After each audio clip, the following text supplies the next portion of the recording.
Yang Zulfikar tuh udah datang belum sih?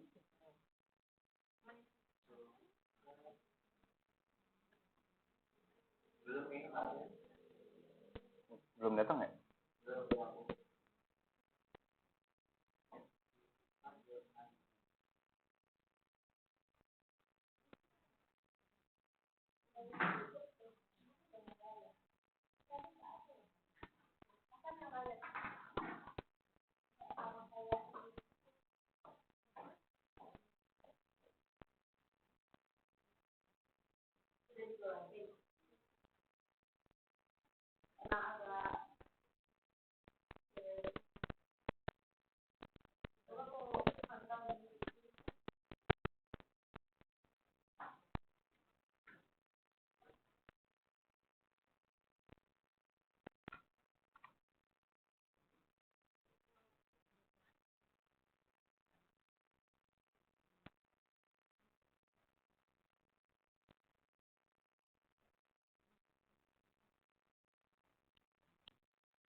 Drop the link on the chat, so please kindly use it. And fifth, during the webinar, all the microphones will be disabled. However, please open your video. Okay, without further ado, let's begin with the first session of the event, opening remarks for today's webinar by Mr. Fabi Tumiwa, the Executive Director of Institute for Essential Services Reform. Mr. Fabi, the time is yours. Thank you, Nasai. I hope you can hear me fine. I have a quite not really bad connections. Yes, we can hear you. Thank you. Allow me to speak in Bahasa Indonesia. I believe you have translation, and so please use that facilities. Bapak dan Ibu sekalian, selamat siang. Assalamualaikum warahmatullahi wabarakatuh. Salam sejahtera bagi kita semua. Terima kasih atas kehadiran Bapak dan Ibu sekalian di siang hari ini di webinar toward a Decarbonized ASEAN, Unlocking the Potential of Renewables to Advance ASEAN Interconnectivities. Yang saya hormati Bapak Dirjen Ketenaga Listrikan, Bapak Insinyur Jisman Hutajulu, yang hari ini diwakili oleh Ibu Yeni. Terima kasih atas kehadiran Ibu Yeni, dan juga para narasumber yang saya kira sangat kompeten di bidangnya. Yang pertama Profesor Indra Overland yang jauh-jauh dari Norway, ya kebetulan sedang ada di Jakarta. Terima kasih atas kehadirannya. Dr.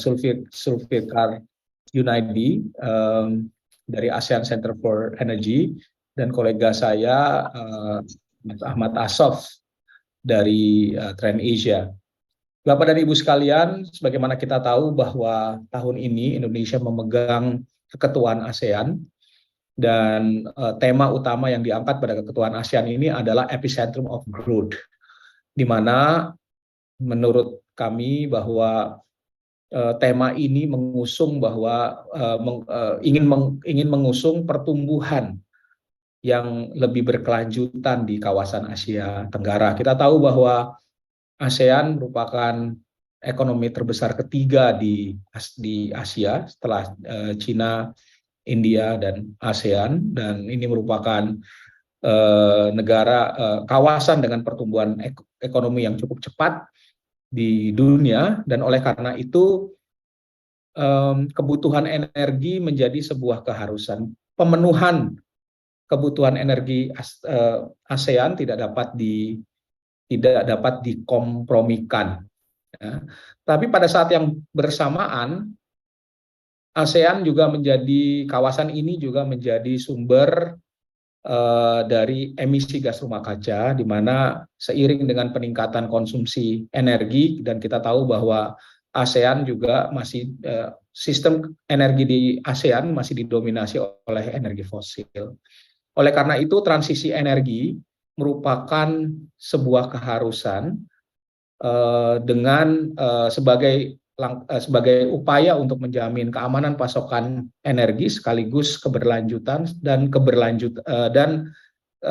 keterjangkauan, ya, atau affordability of energy service. Nah, disinilah ASEAN harus mampu untuk menyeimbangkan kepentingan-kepentingan tersebut. Indonesia ada dalam posisi yang cukup unik karena tahun lalu kita berhasil untuk mendorong transisi energi di negara-negara G20 dan bahkan telah mengeluarkan Bali Roadmap yang memberikan dan juga prinsip-prinsip untuk transisi energi, dan tahun ini Indonesia sebenarnya bisa memainkan peranan yang cukup strategis untuk mendorong negara-negara ASEAN melakukan transisi energi yang selaras dengan target persetujuan Paris, di mana ini mendorong negara-negara ASEAN untuk mempercepat peningkatan bauran energi terbarukan, tapi pada saat yang bersamaan juga mulai merencanakan untuk mengakhiri operasi PLTU sebelum 2050. Nah, ASEAN sendiri kita tahu telah memiliki target aspirasional untuk meningkatkan bauran energi terbarukan 23% ya di tahun 2025 dan 35% di sektor kelistrikannya. Dan kalau kita lihat hari ini ada negara-negara yang cukup berhasil untuk meningkatkan target menuju target ASEAN tersebut, tapi juga ada negara-negara yang tertinggal. Nah, kesempatan yang saya kira muncul di ASEAN hari ini adalah seiring dengan negara-negara ASEAN melakukan transisi energi, pemanfaatan sumber daya energi terbarukan yang selama ini mungkin tidak dioptimalkan, itu semakin dioptimalkan. Dan kita bisa lihat dari target-target negara ASEAN yang telah menetapkan baik target jangka menengah maupun jangka panjang dalam pengembangan energi terbarukan. ASEAN sendiri telah memiliki kerjasama yang cukup lama, yaitu ASEAN Power Grid, di mana ASEAN Power Grid ini kalau dulu diharapkan bisa membawa listrik dari pembangkit-pembangkit energi fosil maupun pembangkit energi terbarukan skala besar seperti hydro, hari ini ASEAN Power Grid itu bisa menjadi salah satu infrastruktur pendukung untuk mempercepat pemanfaatan energi terbarukan di negara-negara ASEAN, sembari menunggu pangsa pasarnya tumbuh. Mungkin yang bisa saya ambil contoh adalah kerjasama Indonesia dengan Singapura untuk Green Corridor, di mana Indonesia menyepakati untuk mengekspor listrik dari PLTS dan baterai ke Singapura. Tapi pada saat yang bersamaan juga Indonesia ingin mengembangkan industri modul dan baterai di dalam negeri. Nah, ini kami kira ini bisa menjadi salah satu terobosan atau kerjasama yang bisa dilakukan oleh ASEAN seiring dengan ASEAN meningkatkan bauran energi terbarukan. Negara-negara ASEAN juga bisa mendorong kerjasama untuk pengembangan rantai pasok teknologi energi terbarukan, khususnya yang semua negara ASEAN ada itu adalah dalam hal teknologi PV, modul surya, sel dan modul surya.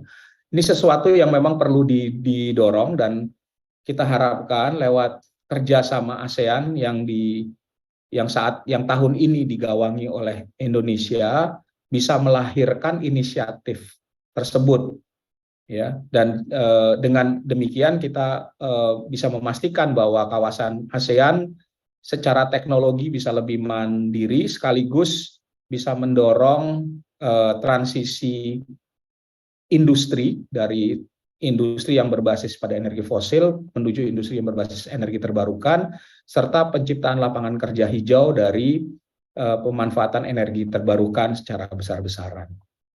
Demikian kiranya bisa saya sampaikan, Bapak Ibu sekalian, dan sekali lagi saya mengucapkan banyak terima kasih, dan kami harapkan hasil dari webinar kita pada hari ini juga dapat menjadi masukan bagi proses perumusan kebijakan dan kerjasama di ASEAN. Terima kasih, saya kembalikan ke Nasai. Okay, thank you, Mr. Fabi, for your welcoming remarks. Ladies and gentlemen, before we continue to the main session, I would like you to kindly open your video so we can take a picture together. So please, ladies and gentlemen, open your video and give us the best smile for this afternoon. My colleague will help me to take the screenshot.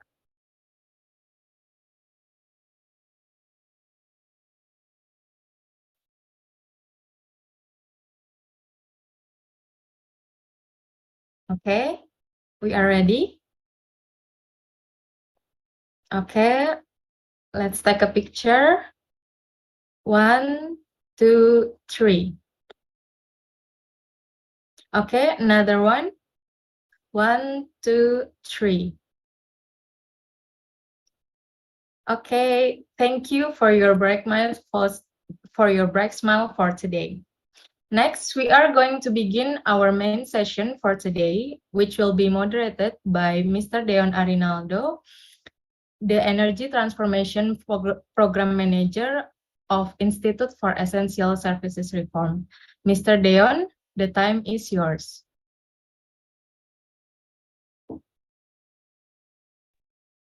Okay. Good afternoon, ladies and gentlemen. Thank you for joining in today's webinar. So we have just heard from Fabi an opening remark. Before we move to the core agenda of today's webinar, we would like to hear first, of course, a keynote speech from Director General of Electricity, Pak Jisman Utajulu, who is in this afternoon will be represented by Bu Yeni Musrini. So, Bu Yeni, I think I'll just let you take over the floor. Bu Yeni, please. Thank you, Pak Ahmad. Okay, today I will deliver the keynote speech prepared for Director General of Electricity, Pak Jisman. So I would like to speak in English based on the keynote speech that I prepared before.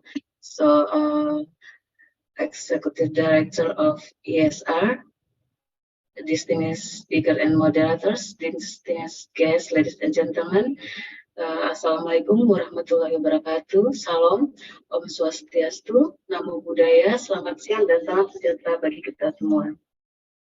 Distinguished ladies, guests, and gentlemen, the energy sector will play an important role to reach net zero emission.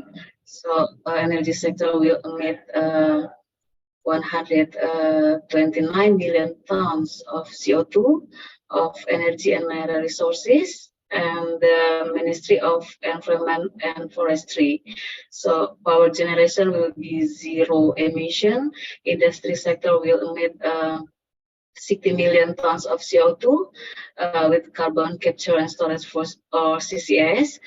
And then the transportation sector will emit around 52 million tons of CO2. Also, households and others building sector will emit around 70 million tons of CO2 in 2060. Then power generation must be zero emission to achieve net zero emission in energy sector. And then in NZE modeling, there are 4 main scenarios.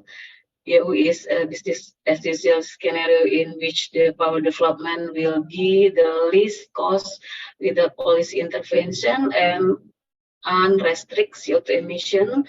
Meanwhile, the NZE the zero emission decommissioning scenario, or ZE decommissioning, and then zero emission retrofitting scenario, or ZE retrofitting, and low emission scenario, or LE, are the power development with massive renewable energy utilization. For ZE decommissioning scenario, fossil fuel will be decommissioned when its book value has reached zero. For ZE retrofitting scenario, fossil fuel will be switched to biomass, ammonia, and hydrogen towards zero emission. On the other hand, the ZE scenario will focus implementation of CCS technology, and the residual carbon emission will be synced by other sectors. In our modeling, our main focus will be zero emission, or ZE scenario. Distinguished guests, ladies and gentlemen, to project electricity demand, our modeling takes into account gross domestic product, or GDP, or economic growth, based on the vision of Indonesia 2045 to become a developed country. The average GDP growth from 2022 to 2045 goals is 6%, and the role of the Eastern Indonesia region in 2040 will be 25%. Because of the global pandemic of COVID-19, the GDP contracts by 2.07% into 2020. The last 2 years are a recovery phase, and the economic transformation redesign begins. In 2043, Indonesia will exit middle income trap and begin to grow as a developed country. Without the emission reduction scenario in the energy sector, the electricity demand will be around 1,000 terawatt hours, or around 4,000 kilowatt hours per capita in 2060, or 3.8% annual growth average. With the CO2 emission reduction scenario, or we call it NZE, the electricity demand will be higher because of electrification in other sectors such as industry, transportation, and household. Emission reduction in the energy sector by around 129 million tons in 2060 give an impact on increasing the electricity demand up to around 2,000 terawatt hours, or almost 6 kilowatt hours per capita, or 4.7% annual growth average.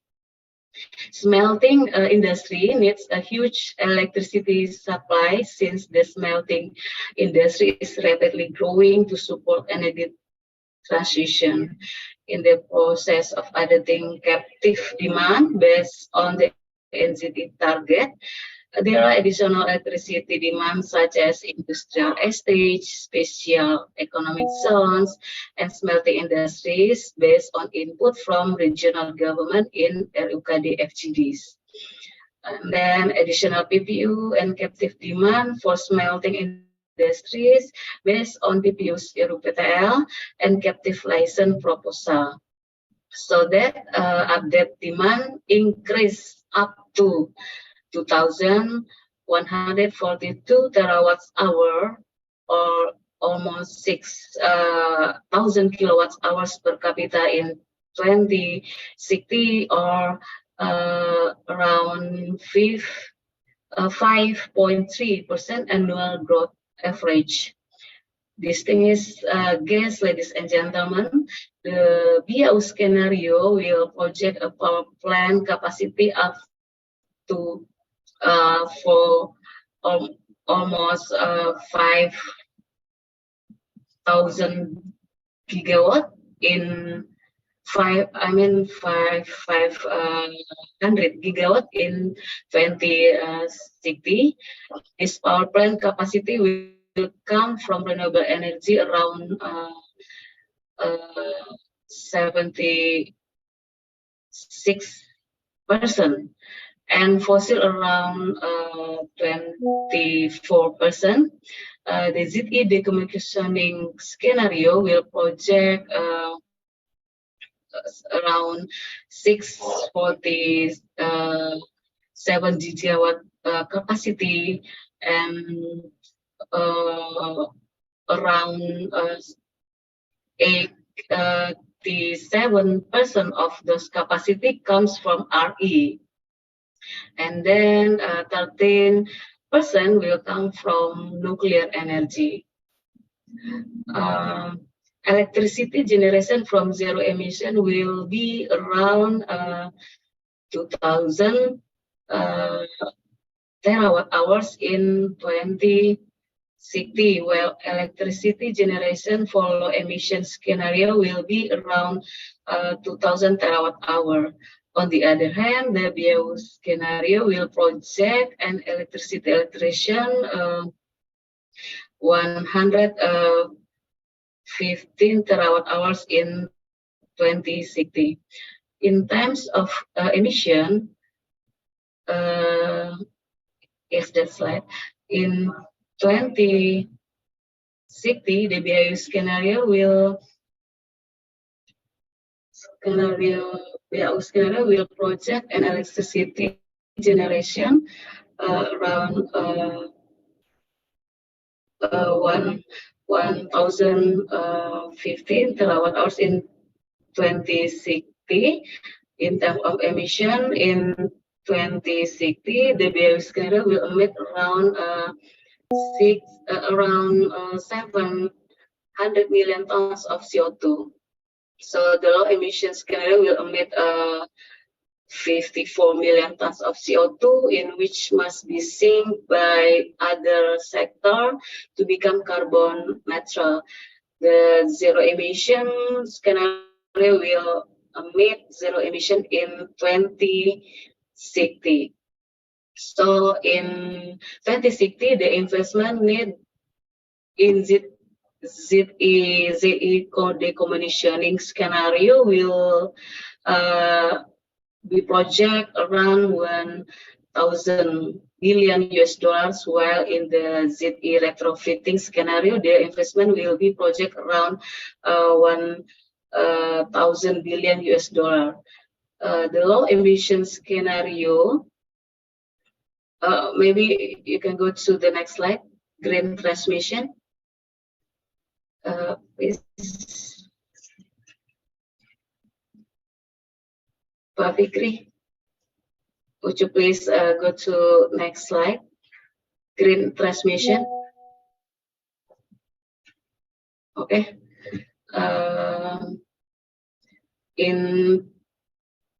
As an epileptic country, Indonesia plans to develop a super grid starting after 2027. It aims to provide energy access to local people and address the mismatch between renewable energy resources and the location of high electricity demand areas. Sumatra and Java will be connected in 2033, while Kalimantan and Java will be connected 1 year after and up to 3 main connection. Java and Nusa Tenggara will start to connect in 2027 from Bali to Lombok, and followed by the rest of Nusa Tenggara Island. Sumba will utilize its solar potential to supply Java from 2043. Kalimantan and Sulawesi will be connected in 2055. The purpose of APG ASEAN Power Grid is to enhance connectivity, energy security, and sustainability, and advancing multilateral power trade in ASEAN. The APG has made significant strides in enhancing electricity trade across borders and in providing opportunities to tap sustainable power generation sources like renewable energy and liquefied natural gas (LNG). The APG contributes to the economic development of ASEAN to meet the rising electricity demand, improve access to energy services, and develop the growth of the regional industry players. A major initiative of APG, ASEAN Power Grid in APEC Phase 1 was the operationalization of first multilateral power trade pilot project, namely the Laos, PDR, Thailand, Malaysia, Singapore Power Integration Project. We call it LTMS PIP. Initiated in 2014, the LTMS PIP was a pathfinder for cross-border power trade up to 100 megawatt of hydroelectricity from Laos PDR to Singapore using existing interconnection. So based on the result of our modeling, there will still renewable energy potential that is not being utilized, such as solar, ocean, and wind. Therefore, it is still feasible to improve our usage of solar, wind, and ocean energy for cooperation with nations in the ASEAN region through APG, ASEAN Power Grid. So we believe that ASEAN interconnectivity is therefore support the ASEAN Power Grid to maximize the usage of renewable energy potential. Thank you. Wassalamualaikum warahmatullahi wabarakatuh. Director General of Electricity, Pak Jisman Hutajulu. Thank you.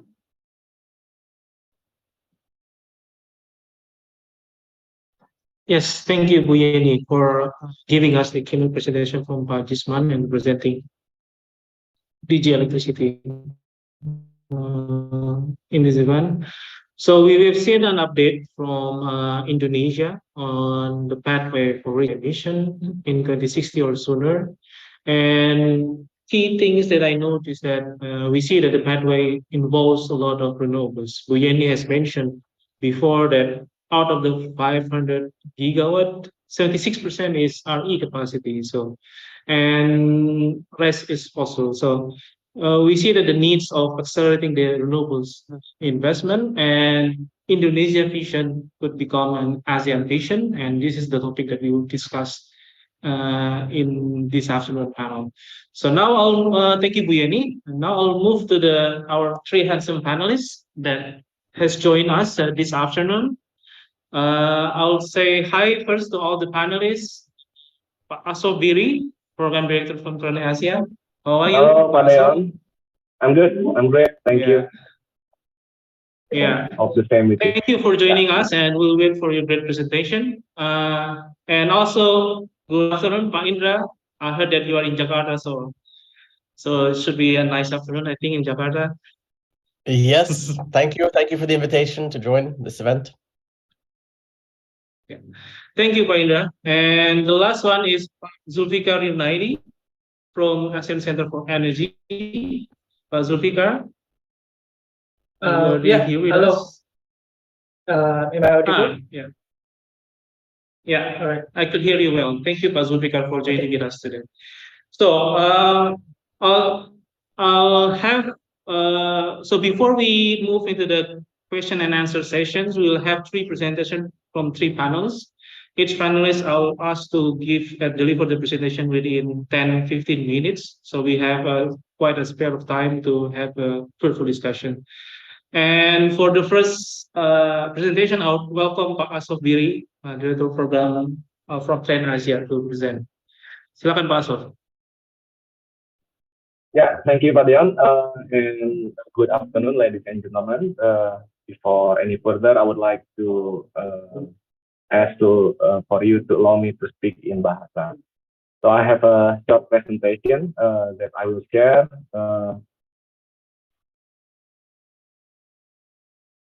Hopefully, you can see it in your screen right now. Terima kasih kawan-kawan. Saya diminta untuk mempresentasikan sebuah topik tentang transisi dan pengembangan power grid ASEAN. Dan kurang lebih topiknya adalah No One Left Behind, bagaimana memastikan bahwa komunitas dan CSO berpartisipasi. Tentu saya percaya berpartisipasinya secara bermakna gitu ya, dalam konteks transisi dan juga pengembangan power grid di ASEAN. Jadi seperti tadi sudah disampaikan rekan-rekan ISR, betul Indonesia sekarang sedang coba menyusun sebuah rencana gitu ya, di bawah sekretariat JP untuk menyusun rencana transisi, kurang lebih seperti itu. Dan kita sedang berusaha semaksimal mungkin dari sudut pandang CSO bagaimana transisi ini bisa digelar secara berkeadilan untuk semua. Saya tertarik dengan ide besar ya, sudah agak lama idenya, ASEAN Power Grid. Dari sudut pandang lingkungan mungkin saya akan mengulasnya, dan rasanya penting untuk kita sadari atau pahami bersama bahwa dampak dari ASEAN Power Grid ini tidak hanya akan datang dari gridnya saja atau pengembangan gridnya, tapi juga dari pembangkit-pembangkitnya. Ini perspektif yang sangat penting saat kita membicarakan atau akan membicarakan ASEAN Power Grid ini ya, bahwa betul tadi kita masih punya banyak pekerjaan rumah, bagaimana kita bisa mempercepat energi terbarukan, dan tentu otomatis bagaimana kita mengakhiri energi fosil gitu ya, dari tidak hanya di Indonesia, tidak hanya di ASEAN, tapi secara global. Karena imperatifnya sudah jelas, tidak perlu diterangkan lagi. Di ASEAN pun sudah sangat terasa dampaknya, mulai dari suhu gitu ya yang begitu luar biasa, dan rasa-rasanya setidaknya dalam hidup saya gitu baru pertama kali kita dengar orang nggak boleh keluar atau dianjurkan tidak keluar rumah karena suhu yang panas gitu ya. Itu belum terjadi di Indonesia, tapi terjadi di negara-negara ASEAN. Jadi sebuah wake up call bahwa kita perlu mempercepat transisi kita, tapi juga pada saat yang sama secara berkeadilan. Nah, ide ASEAN Power Grid ini tentu kalau kita lihat betul ada banyak rasionalnya yang positif, bagaimana itu bisa mendorong efisiensi energi dan juga interconnectivity, tapi perlu kita jaga dari awal agar dampak-dampak buruknya bisa kita minimalisir atau bahkan kita nihilkan gitu ya. Tapi itu akan membutuhkan kita melihat dampak-dampak lingkungan ataupun sosial yang mungkin muncul dari pengembangan jaringan tersebut, tapi juga otomatis dengan pembangkit-pembangkitnya. Tentu kita tahu bahkan energi terbarukan punya juga dampak gitu ya terhadap lingkungan dan sosial. Jadi ide pertama adalah bahwa kita harus lihat dampak tidak hanya dari power grid-nya saja, tapi dari pembangkitnya secara bersama. Itu poin pertama saya. Saya ingin mengangkat ini. Ada banyak sebenarnya laporan karena sudah berjalan di beberapa tempat gitu ya di interconnectivity ini, dan tidak juga tanpa dampak. Tapi yang ingin saya sampaikan atau bagikan ke teman-teman atau juga mengingatkan teman-teman bahwa dampaknya sangat luas gitu ya, sangat luas dan sangat beragam dampaknya. Jadi ada di ini ya, ini dalam kasus impor 100 megawatt hidropower dari Laos ke Singapura melalui Thailand dan Malaysia. Ini saya mengutip dari media gitu ya, bahwa dampak negatifnya mulai dari secara negatif berdampak pada ekosistem, kemudian kesuburan tanah gitu ya, kemudian produksi padi atau nasi gitu ya, kemudian juga produktivitas ikan, dan juga pada akhirnya food security. Karena ya dia sebuah ekosistem, sebuah ekosistem di bendung tentu akan ada dampaknya. Nutrien yang tadinya bisa sampai ke tempat-tempat jauh menyuburkan gitu ya, tapi kemudian itu berubah gitu. Jadi poin saya adalah bahwa akan ada dampak, dan itu yang perlu kita kelola bersama-sama. Contohnya seperti yang terjadi di Mekong gitu ya. Kita tahu bahwa di negara-negara di region Mekong punya gagasan bagus gitu ya, menjadi baterainya gitu ya, baterainya ASEAN, tapi ada dampak-dampak yang harus kita kelola. Kalau ini dalam konteks pilihannya adalah hydro gitu ya. Di Indonesia pun banyak hydro power plant yang akan dibangun dalam skala besar, dan tentu dampaknya pun harus kita kelola dengan baik. Karena yang perlu kita hindari tentu saja salah satunya kalau kita bicara misi kita bersama untuk menurunkan emisi mencapai titik aman, jangan lupa kalau PLTA pun bisa menenggelamkan carbon sink ya, hutan dengan segala keberagamannya. Bahkan dalam beberapa kasus terutama di tropis kita juga harus berhitung, rasanya harus mulai berhitung, apalagi kita punya banyak rencana untuk bangun PLTA, bahwa ada gas rumah kaca lainnya yang bisa diemisikan oleh PLTA, yaitu metan. Kurang lebih begitu. Jadi saya ingin memulai percakapan tentang dampak-dampak yang mungkin timbul dan perlu kita kelola ke depan, dan dampaknya melebihi jauh gitu ya. Sifatnya akan transboundary tentunya. Apa yang kerusakan misalnya yang terjadi di Indonesia bisa saja karena drivernya di Singapura nanti atau di Malaysia nanti, misalnya seperti itu yang perlu kita perhatikan. Berikutnya, singkat saja, oleh karena itu penting sekali bagi kita untuk mengakses secara lebih mendalam gitu ya impact di dalam dan di seluruh rantai nilai tadi gitu ya, termasuk tentu dalam konteks grid, tidak hanya grid tapi energi terbarukan, mineral dan material yang akan dibutuhkan. Tentu kalau kita bicara grid, kita akan bicara misalnya tembaga ataupun aluminium gitu ya, yang kurang lebih akan terkait dengan aktivitas ekstraksi ataupun pemurnian ataupun peleburan. Saya ingin menyoroti apa yang terjadi di Indonesia. Ini sebagai potret dan perlu kita waspadai bersama-sama. Misalnya di beberapa lokasi smelter gitu ya, atau peleburan kemudian dalam konteks ini nikel, setidaknya kita potret saja dari keamanan gitu ya, keamanan dan keselamatan pekerja gitu. Ini studi awal kami menemukan setidaknya dari 2015 sampai 2020-an itu ada 47 pekerja yang meninggal dunia karena kecelakaan. Ada 76 yang luka-luka dan 10 karena kondisi kerja gitu ya, itu sampai bunuh diri. Ini jadi potret bagaimana pertambangan dan kemudian hilirisasinya saat ini dikelola. Kenapa saya bilang saat ini, tentu harapannya tidak begitu ya. Potretnya begini, potretnya adalah saat kita tidak bisa menjamin keselamatan pekerja, kita bisa bayangkan apa yang terjadi dengan lingkungan sekitar gitu ya, lingkungan sekitar, komunitas sekitar. Kita bicara pencemaran, tentu saja kita bicara baik pencemaran udara, pencemaran air, dan itu sekarang sedang terjadi di Indonesia dan butuh perhatian betul. Tentu dengan itikad agar transisi kita benar-benar bisa berkeadilan dan bisa berkelanjutan gitu ya. Bahwa kita ingin tadi ASEAN sebagai center atau sentrum pusat dari pertumbuhan. Tentu kita ingin pertumbuhan, betul kata Mas Aldi, berkelanjutan tapi juga berkeadilan lebih. Nah, saya ingin gunakan juga kesempatan ini untuk membagikan ke teman-teman gitu ya prinsip nilai transisi energi yang berkeadilan menurut ini yang disusun oleh teman-teman di Koalisi Bersihkan Indonesia.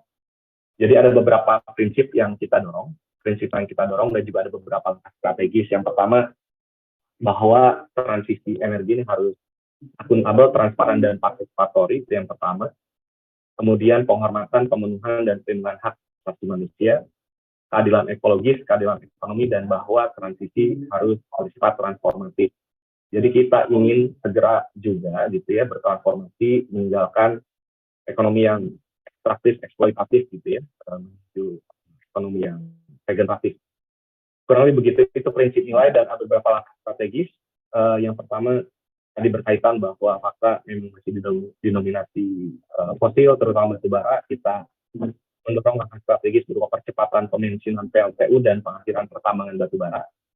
Kemudian agar kita meninggalkan solusi-solusi palsu transisi energi yang kita sebutkan secara eksplisit dalam dokumen tersebut, berbagai co-firing di PLTU, kemudian gas fosil, kemudian carbon capture storage pada PLTU, kemudian hilirisasi batubara dan alih energi kotor dari negara lain atau pihak lain ke Indonesia.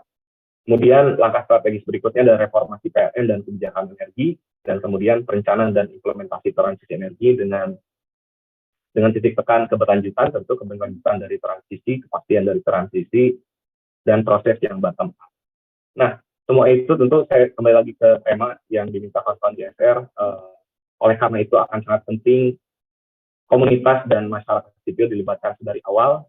Sejak kita tahu, kita bisa petakan dampak-dampak yang mungkin muncul, dan perlu perspektif ya, perlu multi perspektif, termasuk perspektif dari masyarakat dan masyarakat sipil dari berbagai elemen, dari sudut pandang lingkungan, dari sudut pandang sosial, dari sudut pandang anti korupsi, agar apa yang kita cita-citakan bersama bisa dapat tuh transisi yang berkeadilan dan membawa kita ke tidak hanya energi terbarukan, tapi kehidupan yang ditengarai dengan energi terbarukan, tapi juga membawa kita kepada kesejahteraan dan kemakmuran bersama. Mungkin begitu dulu, Mas Deon, paparan singkat dari saya. Terima kasih. Saya kembalikan ke Mas Deon. Baik, Waalaikumsalam. Terima kasih, Pak Asof. Kita akan nanti lanjutkan dengan diskusi ya, setelah dua presentasi panelis. Ada saudara, I think I got one in addition to the to accelerating the transition itself. It's also important to address the process itself. Pak Asof mentioned several keywords. I think it's the just aspect of the process itself. And how do you address this just aspect from the perspective of the local communities and also CSOs and everything. So this is also probably something that we'll try to discuss further later. For now, I will go to the next panelist, Professor Indra Overland, Head of Center for Energy Research, Norwegian Institute for International Affairs. Professor Indra, you have 10-15 minutes to present your Thank you very much. Please. Thank you. So I'm going to talk a bit about interconnectivity and a bit about attracting investment in renewables in the ASEAN countries.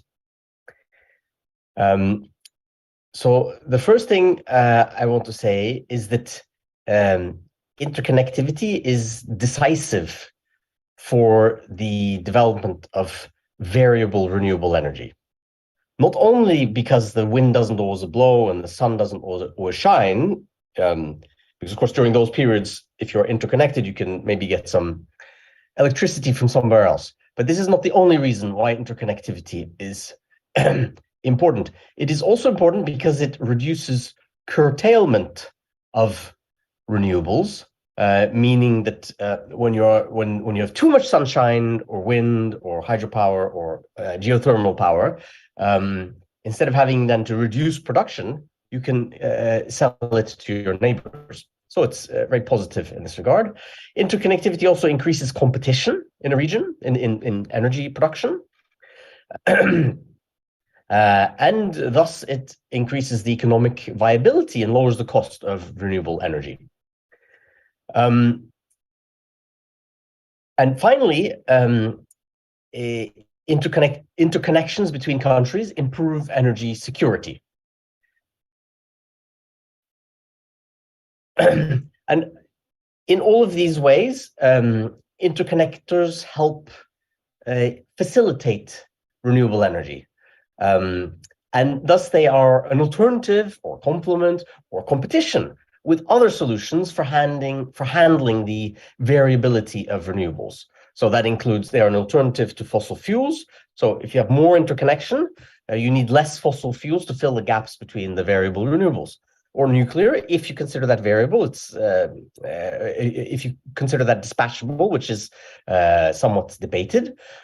There's also an alternative to dispatchable renewable energy, which is obviously hydropower, and to what people are discussing most, which is grid batteries, as well as green hydrogen and pumped hydro, all of which are quite expensive.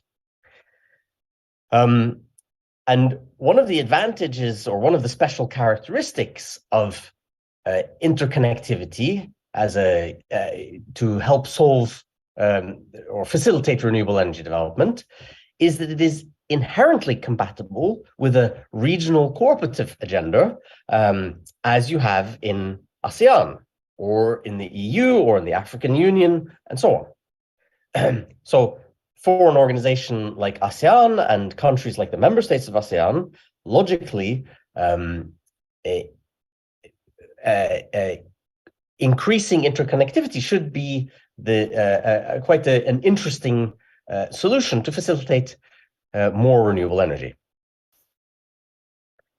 In order to do this, you need to have the will to genuinely integrate regionally, which requires trusting that the countries in a region trust each other and that they accept mutual dependency. Because, of course, if you have interconnectors, you need to trust that you can exchange electricity and be paid and get the electricity on time. You also cannot have subsidies for electricity because if you have subsidies, it means that in one country and you have an interconnector in another country with the free flow of electricity, it means that the first country's subsidies will be subsidizing the other country, which they probably don't want to. So subsidies is a big barrier. But finally, and what I'm going to focus on in the rest of this presentation, you need to attract investment, both in the interconnectors and in the renewable energy to feed through the interconnectors. So if we look at the investments in clean energy globally, and here we're looking specifically at sustainable fund assets, but the picture is similar overall. ASEAN is somewhere hidden in the yellow part at the top of these bars. It means that ASEAN is getting a very small share of the capital that is going into sustainable funds at the moment, and a very small share of what is going into renewable energy. Very large part is and has been going to Europe. This graph ends at the end of 2021, so probably with IRA in the US, the green part here, the US part, will be considerably larger, but the rest of the world is still very small, and ASEAN is then again a small part of that. And this is not just a loss of investment of money that ASEAN could get now, because this isn't just about money now. It is also about the fact that investments in renewable energy build competences in a country, they build networks, they build institutions, they build companies, they build supply companies, they help change or incentivize change of the educational system, or adapting it to future needs where renewable energy will be much more dominating. So with a limited investment in renewable energy, ASEAN is losing out on these very important effects, not just the money. And ASEAN needs this, as we saw on the previous slide here. ASEAN gets very little, but actually ASEAN not only needs as much as, for example, the EU and the US, which were highlighted in the previous slide, but even more, because the population is growing, the GDP per capita is growing, and electricity consumption is growing. And these graphs here on the right, they look, maybe they don't look very steep, but if you see from 2010 up to 2020, there's a little slowdown there because of, I'm now looking at the ASEAN electricity consumption growth. So there's a little slowdown during COVID, 2019, 20, 21. But if you look at the whole period from 2010 to 2025, we may be close to a doubling of electricity consumption in the ASEAN countries due to the growing population and the growing economy. So ASEAN needs a lot more energy. It doesn't just need to replace some fossil fuel energy. It needs to add even more than that renewable energy. And at the moment, the share of renewable energy in ASEAN is lower than China, lower than the OECD countries, lower than Europe, lower than the UK, Germany, Canada, New Zealand, Brazil, and so on. And of course, there are others like the US, Australia, Japan also isn't on the chart here, but who are lower again than ASEAN. So ASEAN isn't lowest in the world, but it's relatively low, and there should be room for lots more renewable energy. But for that, you need the interconnectors to help deal with the intermittency. And this year we published, this is in cooperation with colleagues, an article about the ASEAN member states attracting investment in renewable energy to their markets. And this article was published this year, just a few months ago. However, the academic publishing process is very slow. So unfortunately, some of the data are not quite fresh. But I think they still give, although everything's changing all the time, they still give a reasonable impression of the overall situation. So first thing we can see, looking back, is that quite many years, is that the and this only goes up to 2018, but it gives quite a reasonably good impression of the situation, is that this relatively small amounts of funding that the ASEAN countries have been attracting in renewable energy has remained quite small, except for Vietnam. So you see here on the top bar, around 2018, big orange part in the middle of the top bar, that is when the renewable energy investment boom in Vietnam starts. And you can also see the same here. You can see how the red line representing Vietnam from 2018, 1920, cuts across and overtakes all of the other ASEAN member states. For 2 or 3 years, they had very high rate of investment and very high rate of growth of both wind and solar. So, and here I have several slides now showing the different ways of looking at the investment climate for renewable energy in the ASEAN countries. Here we're using the RISE index of the World Bank. And we can see here that Vietnam is the most attractive country to invest in, according to this index, which makes sense as Vietnam had such impressive growth. So this shows that having a good regulatory framework attracts capital. If you facilitate it, it will come. This is a more simplified and perhaps more clear and also more up-to-date table showing basically the same thing, that Vietnam is the most attractive country. It has good renewable energy legislation, it has reasonably good energy governance reform in favor of renewables, and it has reasonably okay investment conditions for renewables, although the latter two are not fantastic. All the other countries have a little bit less of these things, and the result is attracting less capital. And again, here we see the same. If we look at the specific detailed measures and aspects of a regulatory framework, again, Vietnam is offering a lot, but so are the Philippines and Indonesia and Malaysia, and to some extent Thailand. Also, if you check all these boxes or check all these points, several of the other countries also have quite a lot in place. So what explains the difference? Here I come to my conclusion. 2 steps are important in attracting investment in renewable energy and the electricity sector. One is that you need to have the right regulatory framework and business climate. One is that you need to have the right regulatory framework, including taxes and permitting and all kinds of exemptions and so on. The other is that you need to walk the walk. So you can't only talk the talk in terms of regulations, you need to walk the walk. It means that you need to not only have these regulations on paper, but you need to, in practice, in reality, implement them in a way that creates a good business climate that makes it convenient and attractive for companies and institutions with funding to implement in clean energy in your country. And this is where several of the ASEAN countries have come out a bit weaker than Vietnam, and also many countries around the world are struggling with the implementation part of frameworks for investing in renewable energy.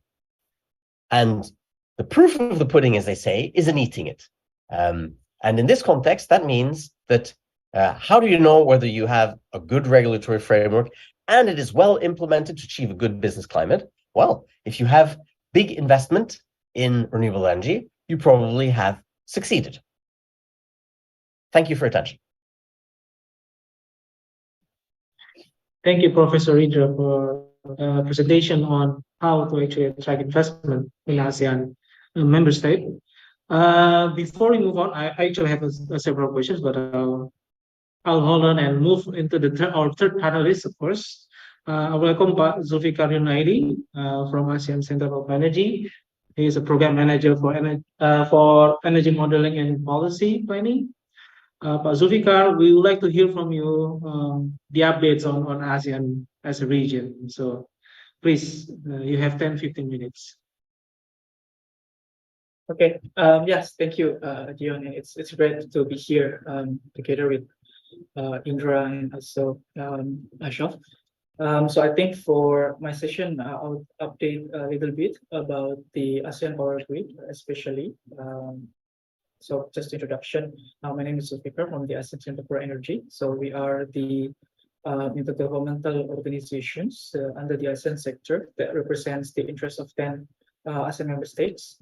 And among the 7 program areas of energy cooperations that we call the APIC, first and foremost is about the ASEAN Power Grid, or the APG, in which our target is to expand as much as possible the multilateral power trade between ASEAN member states.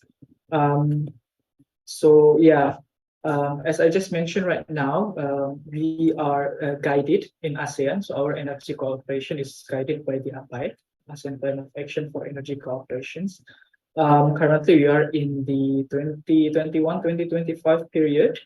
Our APIC is centered in the idea of balancing energy security, accessibility, affordability, and sustainability. So it's like the energy trilemma, but we add the specific component of accessibility within. We also take the sub-theme of energy transition and energy resilience, something that are very important for energy climate nexus, but also noting the volatility of energy market these days. We have 7 program areas. The first one is the ASEAN Power Grid. The idea is for us to expand the regional multilateral electricity trading with the purpose, of course, to strengthen the grid resilience and also modernizations and promote clean and renewable energy integration. So I think, as just mentioned by Indra just now, the interconnection is actually very important for higher penetration of renewable energy, because it can absorb, to some extent, of course, the intermittency of the renewable energy such as solar and wind. Among this, I would also like to highlight that in the region we have a target for renewable energy, which are 23% of share renewables in primary energy supply. It is actually the same number with the target of Indonesia, 23% in primary energy supply by 2025. But also we have a target of 35% in installed power capacity by 2025. So I think it is clear to show that the idea of power grid and also the renewable energy are something that coming hand in hand. So it's not something that separates. And noting with that, we in ASEAN regularly publish the ASEAN Energy Outlook, or the AEO. Currently, we have the 7th edition launched last year, in which we assess the current status of energy in the region, including, of course, the penetration of renewable energy and also the trend in interconnection, and also explore several scenarios moving forward based on 4 scenarios, which are the baseline, the ATS, or the national target scenario, and also the APS, or the APIC regional target scenario, and also the least cost optimization in power sector. So basically what we are seeing is that the energy, both demand in end use but also primary energy supply, are growing. following the growth of GDP in the region. So we, as a region, will grow, I think, 3 to 4 times in terms of GDP, PPP value from 2020 to 2050. So I think the growth of energy as per our analysis is going to grow accordingly. But we noted, I think, the importance of energy efficiency, so we can push this energy demand growth lower. And this will, of course, impact on the energy security. The lower the energy you need to satisfy or generate your economy or your GDP, the less investment, the less renewable energy installation that are required in your system. We noted that our scenario might still see quite a lot of fossil fuel, especially in the energy sector, coming from the transport sector of oil, but also a little bit of coal coming from the power and also in the industry sector. And in terms of electricity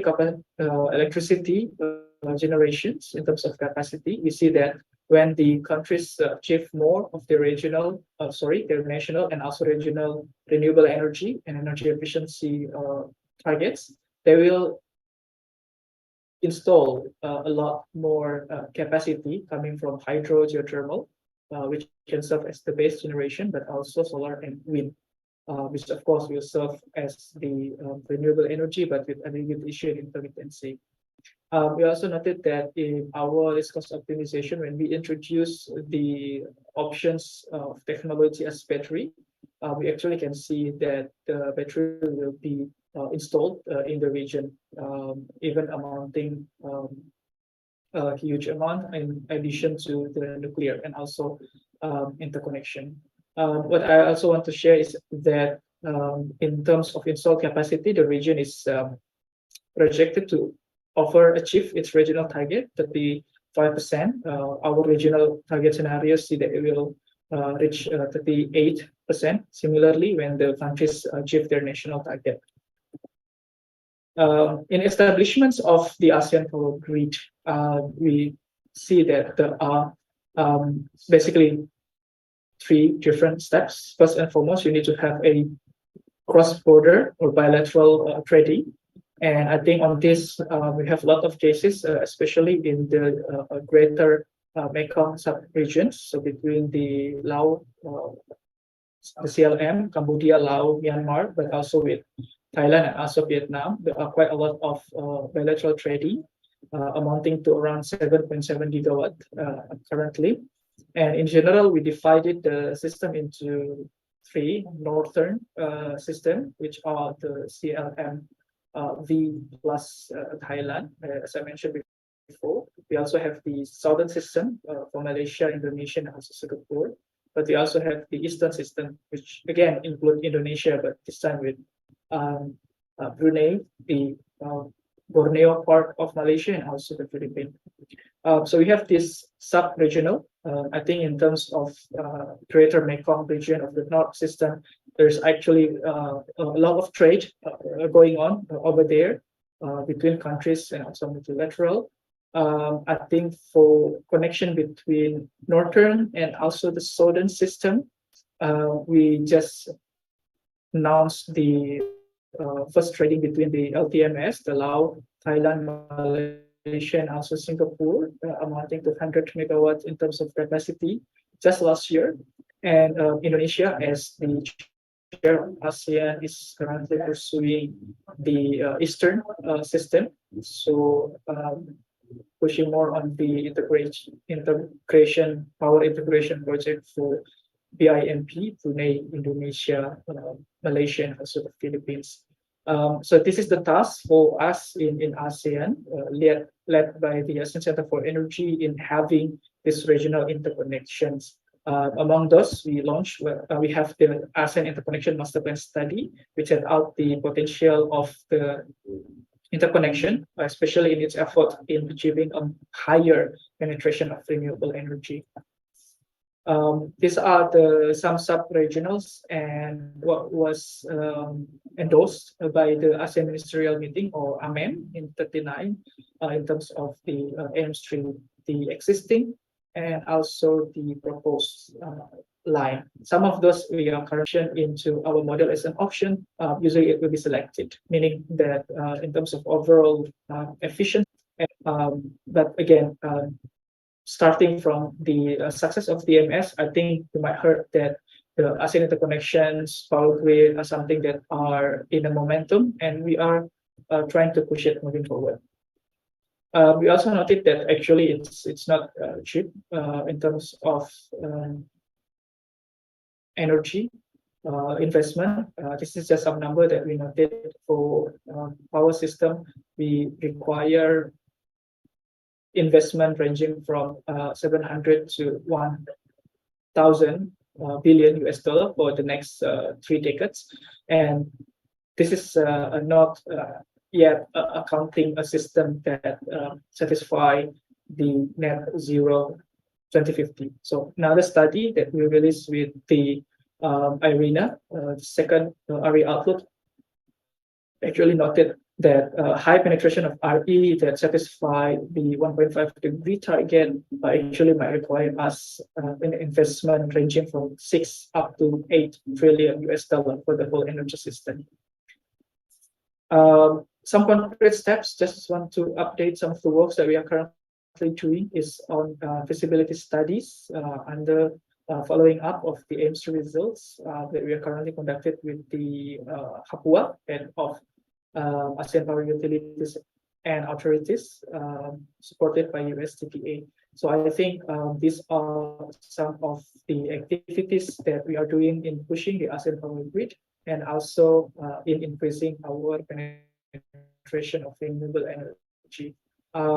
Some policy recommendation based on our studies and also experience in the region. We noted that renewable energy might have issues on intermittency, so we need to expand its penetration beyond capacity, translating capacity into higher generations. And for this grid modernization interconnections within regions, like as mentioned before from ESDM, the needs of Nusantara power grid is also very important because it will lead towards a stability, flexibility, and resiliency of energy system, not only power system, of course. But we also noted the importance of storage to support the grid modernizations and also renewable energy. But last but not least, energy security should also consider, geopolitics, natural availability, and reserve. And this is also talking when we want to install a higher or stronger grid, new lines, etc. I think the terms of materials, copper, etc., is going to enter into the discussion. We also noted in terms of financing and investment, the scale are not enough currently. So I think it's very crucial for us if we want to introduce more RE through interconnection of having a enabling supporting policy. And this include incentive and regulatory mechanism. And also we noted that this is a huge project, public project. So I think public finance is important and need to be strategized, especially in the earlier phase of the project's feasibility study, pre-feasibility study. And I think on this, international support might enter into play. Last point is that it is important for us to have an energy transition that are secure and also resilient, of course. And among many technologies, renewable energy technologies, supporting technologies, emerging technologies, and also policies, those need to be assessed in a comprehensive way. So key technologies such as digitalization, smart grid, demand side management, and many innovative business models such as PPP need to be explored further if the region is serious in reaching their regional renewable energy targets through higher interconnection level in the system. So I think I'll stop there. You can scan and visit our website for more information about the AO7 and other studies and also activities of ACE. Thank you. Back to Mr. Moderator. Okay, thank you, Pak Zulfikar, for the presentation. Now we're moving into the Q&A session. So I'll encourage all the participants in Zoom to start posting their questions in the chat box. And while waiting for the participants, I'll start with the questions to Pak Zulfikar first. So Pak Zulfikar, I'm quite intrigued with the concept of energy trilemma as part of the ASEAN's cooperations. And you also mentioned that you had accessibility as part of that energy trilemma, which is an important point, and also touch upon the first point that Pak Asok mentioned. I think how do you how to not let anyone being left behind in the process of transition. So is this also a frame or something that is being discussed on ASEAN or as policy region? Although this is probably more relevant to the country context, like providing the clean access to electricity itself, clean access to energy itself. But I was wondering if it is also something that is prone to be maybe a cooperation in the future for that. So yeah, just the term of accessibility in the ASEAN. Yeah. Maybe short answer on that, Pak Zulfikar. Yeah, sorry, I think I have some issue with my earphone just now. So let me see if I can fix that quickly, because my speaker just doesn't work. Let's see. Okay. Can you hear me?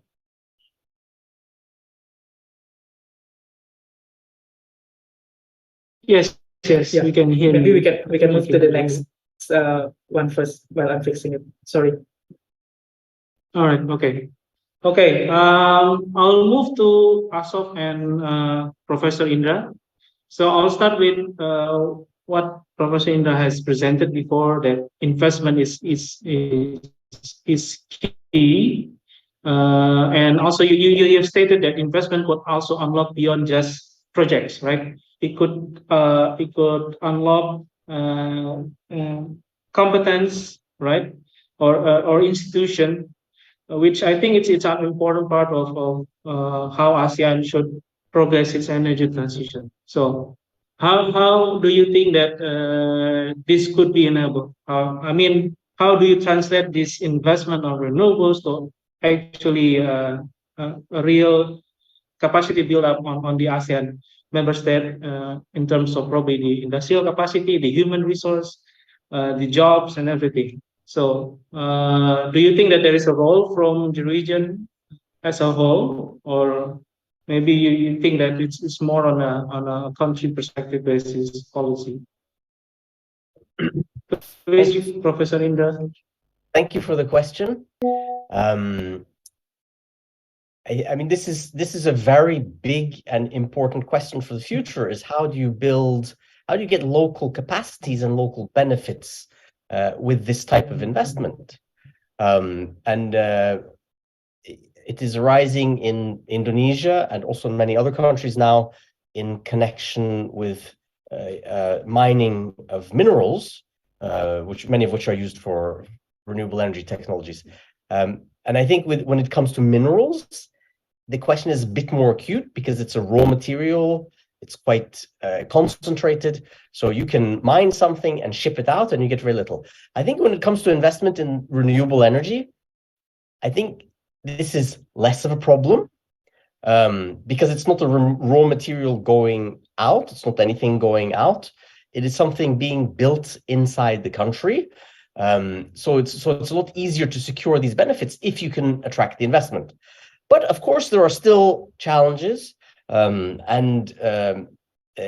the question of local content in these types of investments is going to be one of the major challenges in the future. And you may know that there's an old debate about local content in the petroleum sector, where poorer countries with oil and gas resources wanted the international oil companies to ensure that they also generated local development.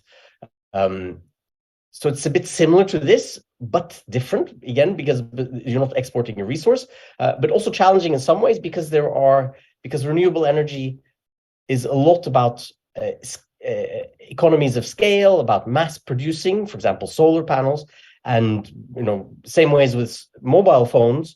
It is more efficient to do that in one or a few places. So nowadays, a very large proportion of solar panels are made in China.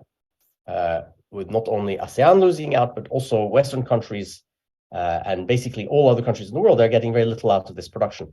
So it becomes very important to have some kind of local content requirements that, okay, we can buy these cheap solar panels from China or wherever they are coming from, but we want to use local workers, to have local companies involved, and to build local competences.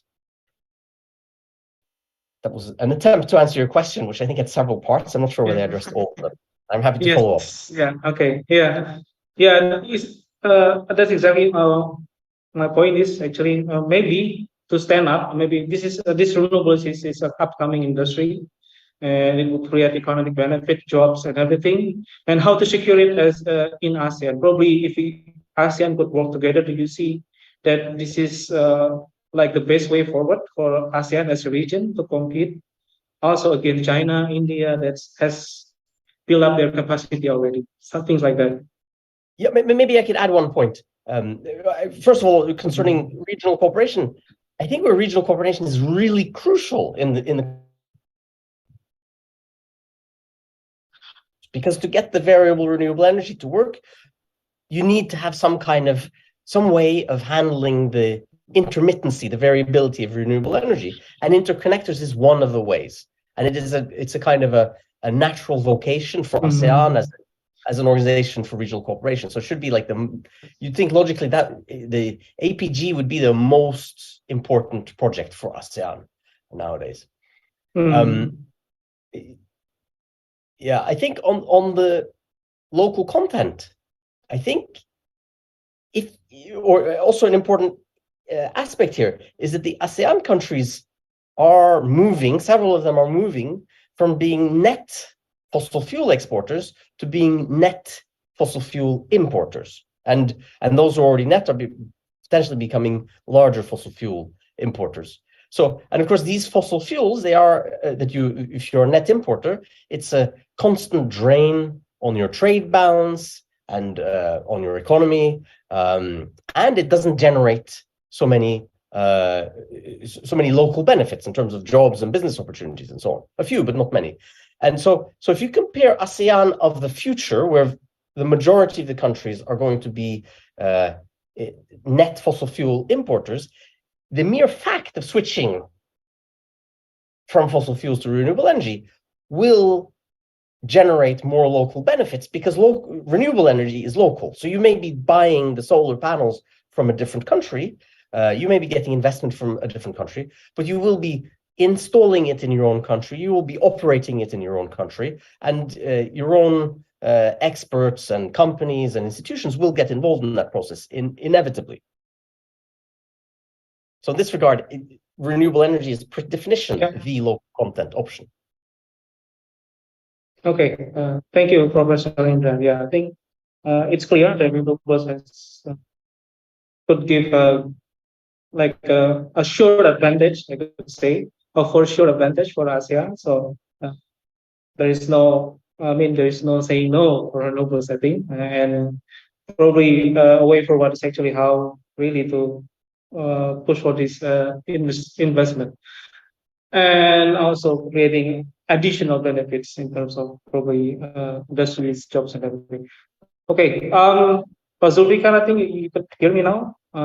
So the reason I asked this because I think I just want to connect with points made from Ashok in presentation. I think how to actually make communities and local communities or people of the ASEAN involved in the energy transition itself. So and that's why my first question to you is on the accessibility, because access of energy is important, and APG ASEAN Power Grid to some extent support that, right?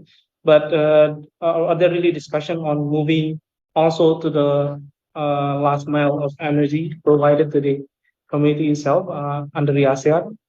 So yeah, please, Pak Zulfikar, maybe short answer on that. Yeah, thank you very much. So as you clearly mentioned, accessibility is one of our, we call it like 4 pillars of energy cooperation. So along with the security, affordability, and sustainability. So we noted that it is a very important aspect.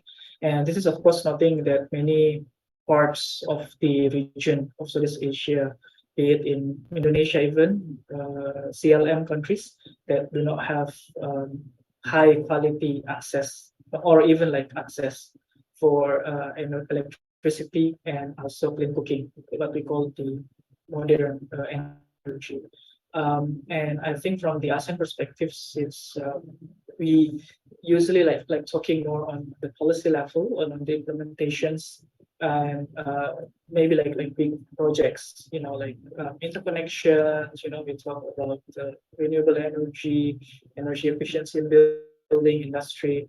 Of course, there are gaps, there are things that we are not the expert of.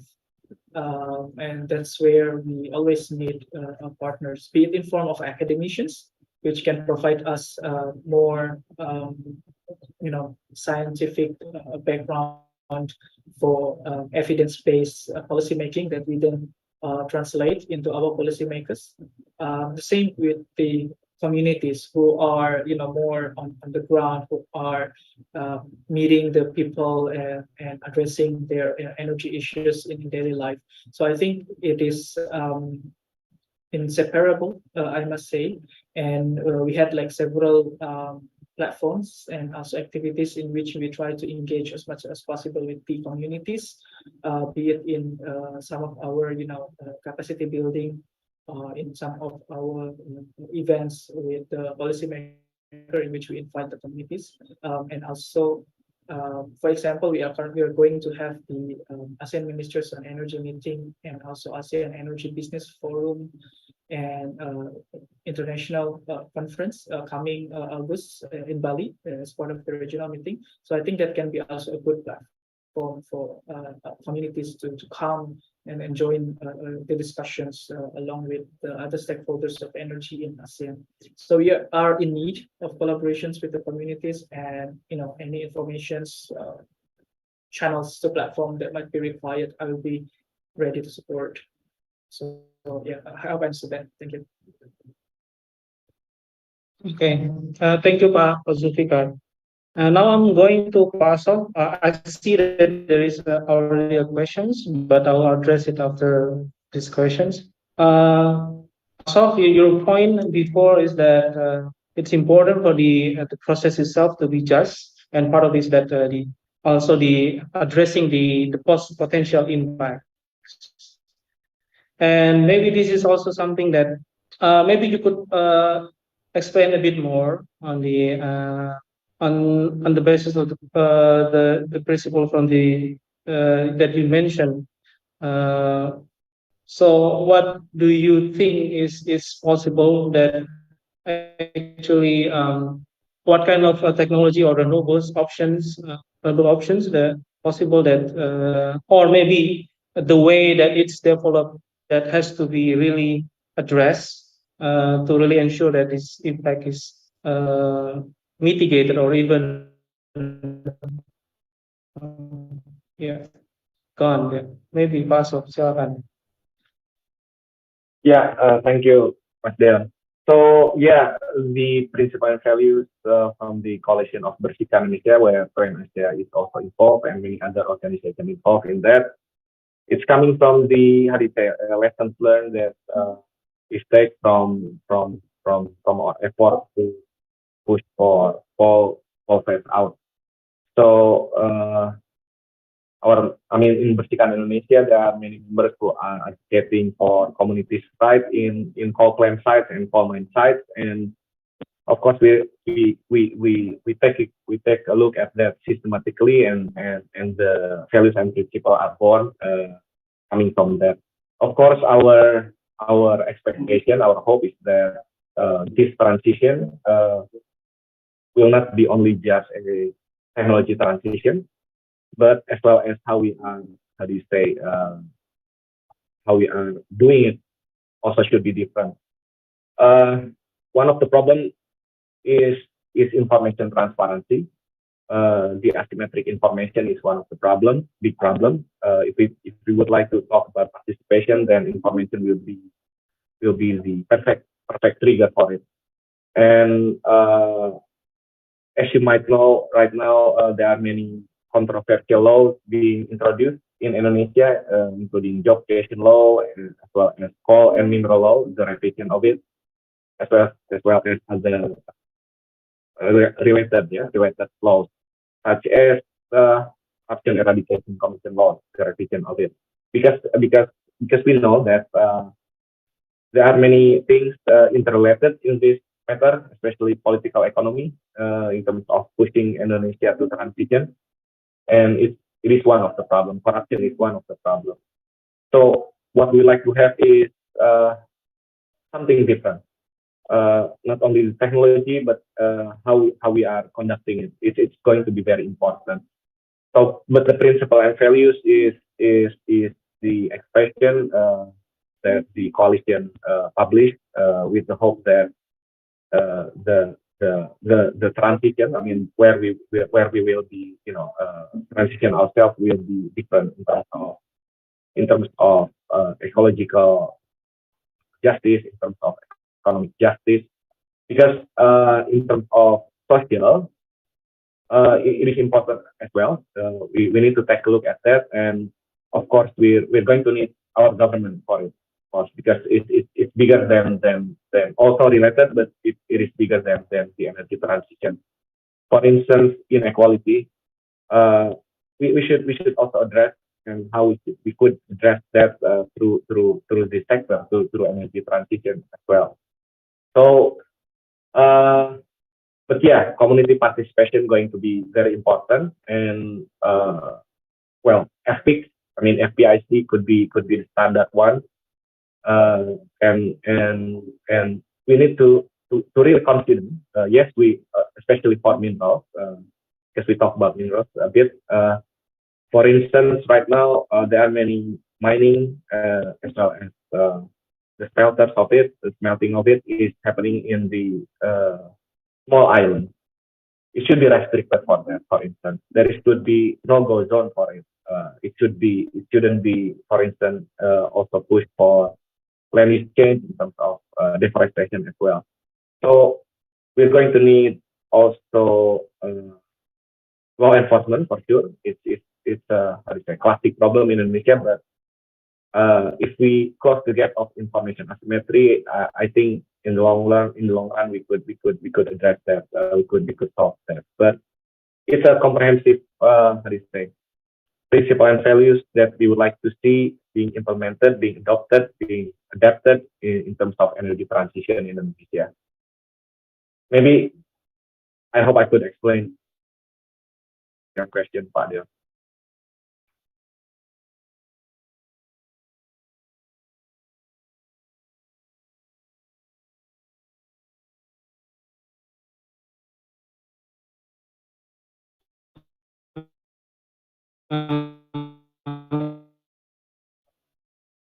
You're breaking up.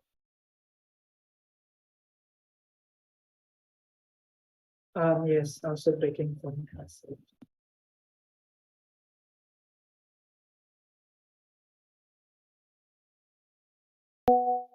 Yeah, sorry, I think I lost connection for some times, and I don't think I hear the full extent of your answer, Paso, but I hope everybody else is.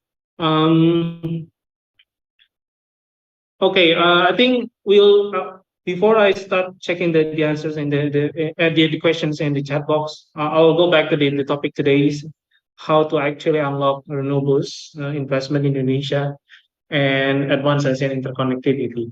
And I think the question is that interconnectivity takes some time to be built, right? So, for example, in Indonesia, they start to be built on 2027 forward connection between Bali and Nusa Tenggara. Even more if we consider the ASEAN interconnectivity. So, but some of the points that made today is actually this also part of the enabler of investment for renewables development, right? So I think how do you connect this this time frame? I mean, the interconnectivity will come later. But obviously, we want to push for renewables starting for today to really get the benefit as of today. So, probably a overall question to Professor Indra. first and foremost, and maybe Asaf and also Pak Zulfikar will also add into that. I think with as with many things in the energy transition, there is a bit of a chicken and egg problem. So you kind of have to do it in steps, parallel steps, a little bit of interconnector, a little bit of renewables. But there isn't such a high level of variable renewable energy in Indonesia yet. So I think there is still some way to go. Indonesia needs to first of all invest in renewable energy, needs to plan and make an effort for interconnectors. We don't actually have to have them in place yet to deal with the variable renewable energy, because Indonesia still has so much coal power which is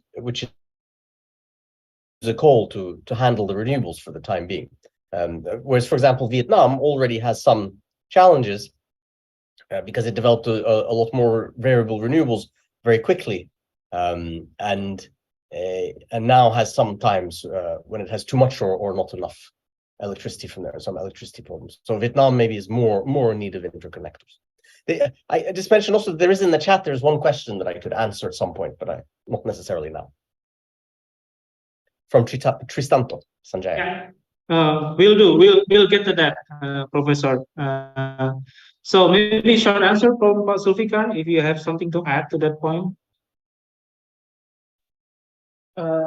I think just want to note that I agree with what Indra mentioned, that in terms of renewable energy share in Indonesia, it's not as high as Vietnam. So I think every country might have their own issues and decisions to make. On the other hand, I think what's also important to note that the process of upgrading the grid are something that might not be in discussion yet. I mean, it is correct that we need to have interconnection, meaning we build new lines, etc., etc. That's already a huge cost. But on the other hand, it's also need to upgrade the current grid, and this means adding more parallel lines to improve the reliability. But on the other hand, also to improve in terms of digitalizations and others. So I think this is just want to put that the idea of grid modernization is also something that we need to do. On the other hand, we talk about cost, but I think in terms of benefit, it also needs to be shown that what would be the benefit of having a higher renewable energy in the system. You can talk about the clean energy, but I think what's also important is for the countries to see the impact for the economy. So I think discussions on the field of jobs creation, industry creations, and I think this might lead back a little bit with the local content mentioned in the beginning of the discussion. So yeah, I think addressing this in a comprehensive way would be important. Like if you want to go to have this secure and just energy transition. Okay, thank you, Pak Zulfikar. Asaf, you have something additional point to add to that questions? Yeah. Sure. So, well, interconnectivity takes some time, yes, but I would like to say that interconnectivity is also implies integration, right? In terms of integration, I think we need to give a clear signal in terms of standard, because I believe that standard should be, if there's any gaps in standard, for instance, environmental protection standard, worker protection standard, social protection standard gap, then we need to, to close that gap. We need the same standard. So the benefit, the burden of transition could be distributed fairly. I think that's going to be very important for us here in ASEAN. So as Indonesia, I mean, in terms of the signals that we like to transition ourselves into better future, we also need to take a look, our regulation, our controversial regulation that still incentivize, give support to fossil fuels. And I think we need to support, in the way to the interconnectivity. That would be all, Adion. Okay, thank you, Asaf. And now I'll move to the questions from the chat box from Pak Tristantio Sanjaya. So 2 questions for Professor Overland. First, given the quite limited funding for sustainable energy investment in Southeast Asia, to what extent do Southeast Asian countries compete for international investment? So, and the second question is, do the ASEAN states' high regard for sovereignty and independence hamper the development of interconnected ASEAN sustainable power grid? So I think the second question also goes to Pak Zulfikar. And please, Professor Offline, you could answer the first two questions. Yeah. Thanks a lot, and thanks to Tristanto for the questions. I've never met Tristanto, but I know he's a superstar on Twitter for Indonesia, or on the international stage for Indonesia. Very interesting Indonesian voice globally. So on the first question, I mean, the amount of funding available, it depends on how attractive the regulatory framework and the investment climate is. If it's attractive, then there will be more investment and more capital available, because there is a lot of capital available for investments in sustainable energy nowadays, but there's also a lot of demand. There are many countries competing to get this. So one has to have a good to make oneself attractive in this context. And secondly, on this very interesting question, do the concerns of ASEAN countries about sovereignty limit the possibility of connectivity? And I think yes, definitely. This is a big challenge, not the only challenge, but a big challenge. But it is not a challenge that is unique to ASEAN. It's a challenge in all regions of the world, including the EU, which is a very integrated region with very intensive and deep cooperation. Also there is a big lack of interconnectors. ACER, the Agency for Cooperation between Energy Regulators in Europe, is an object of, which is basically trying to facilitate some kind of dialogue and cooperation, some kind of systems for trading energy, is actually an institution that some people in the EU love to hate. So they have this very kind of negative view of energy cooperation, seeing it as this issue of sovereignty and national self-determination. So this is a problem in ASEAN, it's a problem in EU, it's a problem elsewhere. But some countries sometimes make progress on it. There are, as one of the speakers showed in their presentation, there are a lot of interconnectors already exist in ASEAN. There's space for more, and I take an optimistic and bright view of the future. Thank you, Professor Indra. So, Pak Zulfikar, you have anything to add to the second question, especially? Yeah.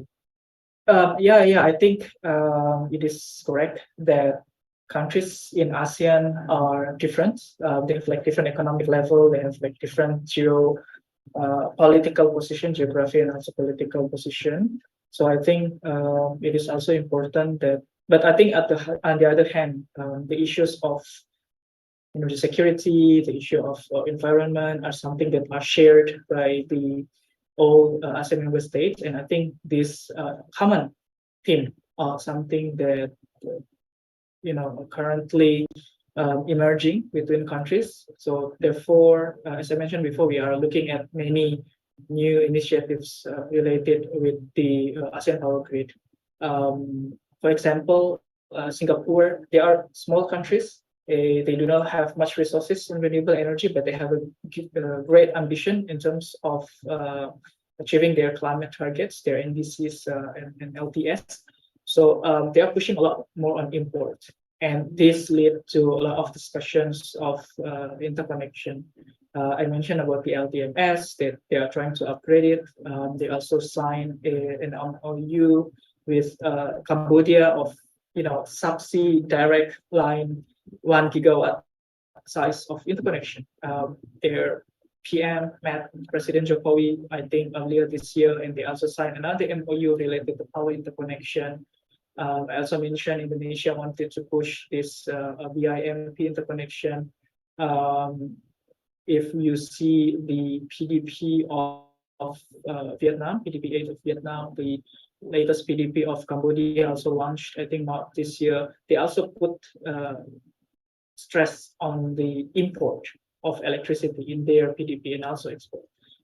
meaning the national interest of securing their energy, of cleaning their energy, or improving their resiliency, are something that are in line in the ASEAN development. It might not be the case for the last 20 years, but I think the momentum is going. So yeah, I think I'm also quite positive that we will see a lot of progress in this field in the region.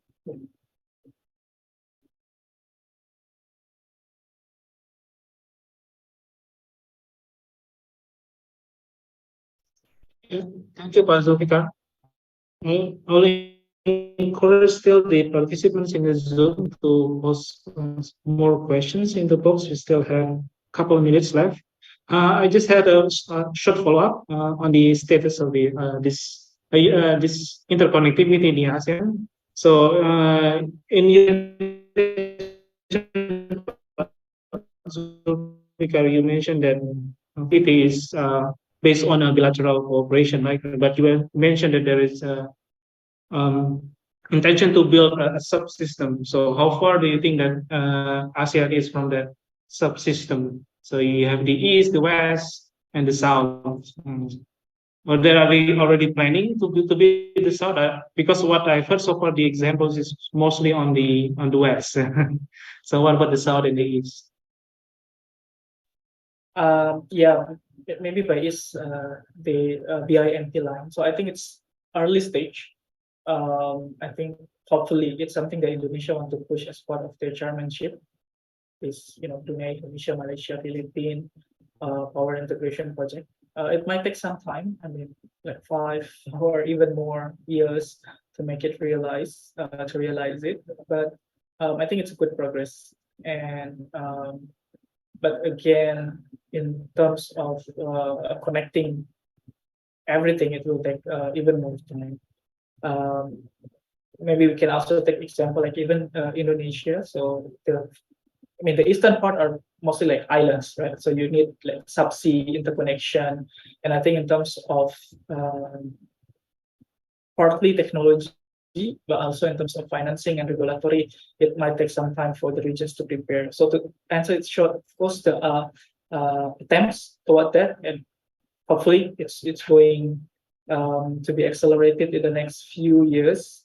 But it's not without its challenges, and I think ACE as the implementing of APAIC are pushing towards that, and we are open for any types of support or collaborations for us to also push this APG in the Islam, as you mentioned. Thank you, Pak Zulfikar. Okay, I don't see any further questions on the chat box, so I'll now ask all the panelists to kind of provide a brief statement or summary of what they find is the most important, I think, for unlocking the renewables and advancing ASEAN interconnectivity. Those two things. I'll start with maybe Pak Asop again. Pak Asop, you have probably I'll give each of you 1 minute. So Pak Asop. So yeah, thank you. This question for strengthen our belief that the future with renewable is possible. Yes, there will be consequences in terms of infrastructure needed, but of course, we also expect that the infrastructure needed won't have large negative impact to the people, to the nature. And yeah, again, I think it's very important that the community and CSOs, the community parties as well, be incorporated into the transition itself, and for it to be inclusive. I think that would be my closing remarks. Pak Deon. Thank you, Pak Asop. Professor Ablan, please, 1 minute remark. I'm sorry, I had a bit of a connection problem here, so I didn't hear all the preceding points and question. But we were to sum up 1 minute our points, right? Yeah. Yes, that's correct. Yeah. I feel I've spoken so much already, so I don't have very much more to say. Than that I think that the upside for ASEAN is that the future opportunities look quite good, and there's a lot of opportunities for expanding renewables, for expanding interconnectors, and that ASEAN, I mean, the Southeast Asian countries are lucky that they over several decades have developed an organization like ASEAN, which can be used to develop this, to link their grids further together. So this is a great resource which the ASEAN countries can use to their mutual benefit and to their own benefit. Thank you. Thank you for the point. Zulfikar, 1 minute, please. Yeah, I think maybe in relation with in Indonesia. So Indonesia, I think, is a very crucial, both in terms of its size, its resources, and also its locations and geopolitical position in the ASEAN. So I think I'll say that the success of the ASEAN power grid and also the success of regional renewable energy targets, the 23% RE share in primary energy supply and 35% installed power capacity, will depend on Indonesian performance. So I think it's both a call for a stronger role of Indonesia, especially in this year they're chairing the ASEAN, and also maybe a bit of opportunity for Indonesia to even play a bigger role in achieving the regional targets in the future. So I think that might be my last message, like how important Indonesia, and I believe that Indonesia can play its role in leading, quote unquote, ASEAN towards the achievement of its renewable energy targets and also the achievement of ASEAN power grid. Thank you. Thank you, Professor. That's a great summary. So overall, I think we could agree that ASEAN is moving to the right direction. We see that renewables should play a role, and a massive role, to say, for each of the country in ASEAN, or even ASEAN as region. Although that we also have to be aware that there are still some concerns, some competing matters that we should address. Part of it is, of course, the interconnectivity. We also discussed about the justice of the process itself, how to enable participation of the community. Indonesia, as right now, as the leader of ASEAN, ASEAN could become actually the leaders to advance this process of energy transition itself and unlocking renewables. So I think with that, I'll close the discussion session, and I'll thank again all the three panelists that has shared their thinking and points with us this afternoon. And I'll give the floor back to the MC. Thank you. Okay, thank you, Mr. Deon, and all the panelists for the insightful discussion. As we are now approaching the closure of our event, I would like to note several important points of our event today. The first one is the discussion of Indonesia's vision for the ASEAN power grid through maximizing the usage of renewable energy potential. The second one is to make an accessible, secure, and resilient energy transition as the opportunity to integrate renewable energy into the ASEAN's power grid.